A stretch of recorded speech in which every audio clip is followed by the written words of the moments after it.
ka amin'izao fotoan'izao mantsy rehefa mahay soratra masina kely ny sasany dia lasa manangana fiangonana dia manadina rehetrarehetra dia mahatonga anazy manan-karena sotra zany dia lasa hoe bizina zany lasa hoe bizina zany ka za zao tonga mamporisika atsika zay tsy mananasa tonga dia minara-baiboly dia manangana fiangonana e bizina zanyko orinasa nge zany sady ny firenena fa tsisy orinasa atsangany firenena zany mihitsy mba hitadiavana aza tonga dia manangana fiangonana fotsiny dia rehefa mitsangana ny fiangonana dia recruter olona ianao atao paster dia mba mahazo asa le ianao ro tanory misy pastera vehivavy misy pastera lehilahy mba lasa pastera koa zany maefa na ianao mihitsy tonga dia manangana koa bizina io zany ina ny olana am'izany ka ny fanjakana mandrarany zany fanjakana ke tsy mandrarany zany aza manao bizina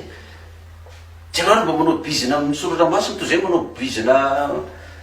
manondrana volamena tsokosoko manondrana vatosoa tsokosoko manondrana bois de rose tsokosoko